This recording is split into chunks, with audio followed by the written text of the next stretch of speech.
Friends, आज मैं fundamental start करने वाला हूँ पार्टनरशिप आप लोगों के लिए। सबसे पहले हम इस चैप्टर में करेंगे and basically I will directly jump towards how to solve the question. So first is like partnership.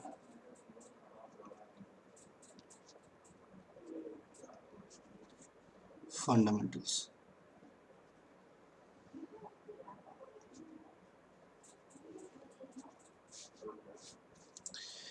Friends, हम लोगों ने क्लास 11th में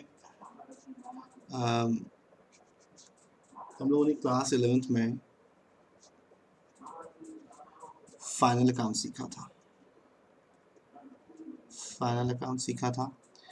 फाइनल अकाउंट्स में हम लोग ट्रेडिंग एंड पीएनएल बनाते थे, trading and profit and loss account बनाते थे। उसके बाद हम बैलेंस शीट बनाते थे।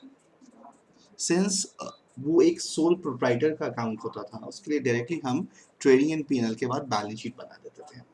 बट इन क्लास 12th हमें पार्टनरशिप है एंड पार्टनरशिप में इन पार्टनरशिप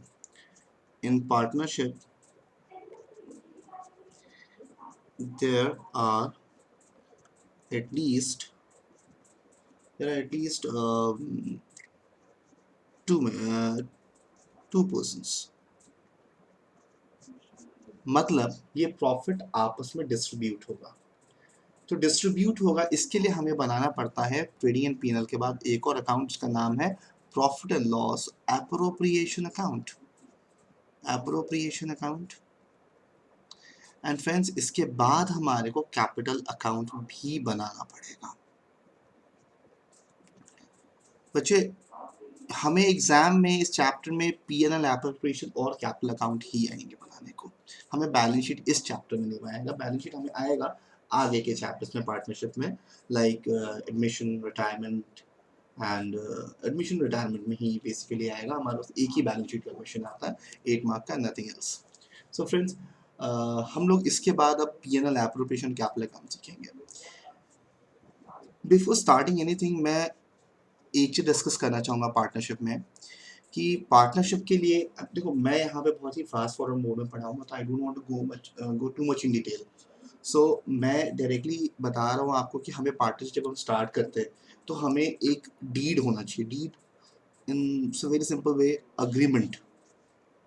अग्रीमेंट अमंग या बिटवीन पार्टनर्स होना चाहिए, अग्रीमेंट होना चाहिए। सो अकाउंट्स में सब कुछ अग्रीमेंट के हिसाब से होता है। If there is agreement everything is done according to agreement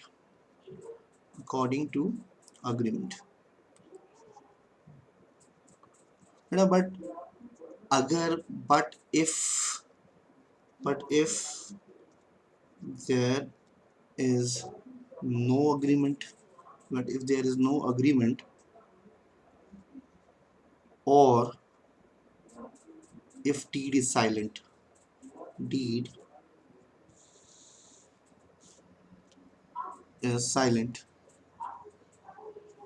फिर हम क्या करेंगे?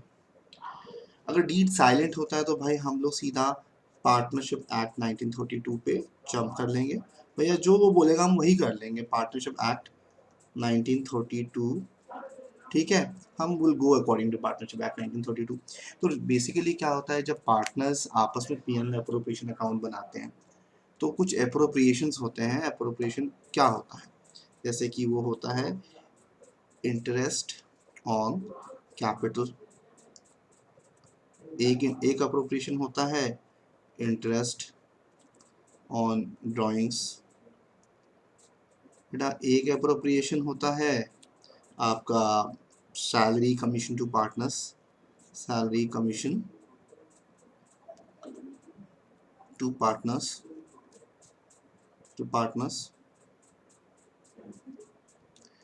एक हो जाता है बेटा आपका ये चार्ज है, ये अप्रोप्रिएशन नहीं है। इंटरेस्ट ऑन लोन, क्योंकि बेसिकली हमारा सिलेबस बहुत ही छोटा सा है, ज़्यादा क्वेश्चंस होते नहीं है, तो ये कॉमन टॉपिक है जो पूछे जाते हैं, मैं उसी के बारे में बताऊँगा और ज़्यादा हमें नहीं जाना। इंटरेस्ट ऑन लोन हुआ, फिर एक होता है प्रॉफिट शेयरिंग रेशियो, जिसको मैं अब से PSR बोलूँगा, मैं बार बार इतना लंबा नहीं लिखूँगा। सो प्रॉफिट शेयरिंग रेशियो, ठीक है, ईयर इन आफ्टर हम उसको PSR बोलेंगे, इसको IOC बोलेंगे, बार बार इतना बड़ा लिखने का कोई मतलब नहीं होता। ये हो गया, इंटरेस्ट ऑन लोन को IOL बोल देंगे। भाई एक और चीज़ होती है, जैसे कि मैं एक और चीज़ की बात करूँगा, जैसे admission of new partner, admission of new partner, ये थोड़ा ऐड कर दिया गया, तो वैसे भी हमें पता है जब तक सारे पार्टनर्स अग्री नहीं होंगे हम किसी भी न्यू पार्टनर को एडमिट नहीं कर सकते। So admission of new partner done.